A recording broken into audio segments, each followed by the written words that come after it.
জুলাইয়ের অভ্যুত্থানের শহীদরা জুলাই শহীদ হিসেবে এবং আহতরা জুলাই যোদ্ধা হিসেবে স্বীকৃত হবেন বলে মন্তব্য করেছেন ত্রাণ দুর্যোগ ও মুক্তিযোদ্ধা উপদেষ্টা ফারুকী আজম।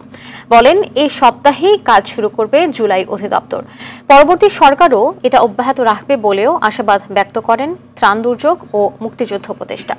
দুপুরে ডিসি সম্মেলনে এসে সাংবাদিকদের তিনি একথা বলেন। এ সময় তিনি আরো বলেন, জুলাই অভ্যুত্থানের পর জেলা প্রশাসকদের কার্যক্রমে পরিবর্তন এসেছে, তারা এটা অনুধাবন করেছে। সম্মেলনে ডিসিরা ভুয়া মুক্তিযোদ্ধাদের আইনের আওতায় আনার নির্দেশনা চেয়েছেন বলেও উল্লেখ করেন ত্রাণ দুর্যোগ ও মুক্তিযোদ্ধা উপদেষ্টা ফারুকী আজম।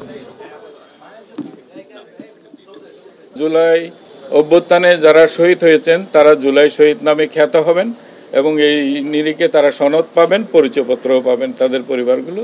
এবং জুলাই অভ্যুত্থানে যারা আহত হয়েছেন তারা জুলাই যোদ্ধা নামে খ্যাত হবেন এবং তারা এই নিরিখে পরিচয়পত্রও পাবেন।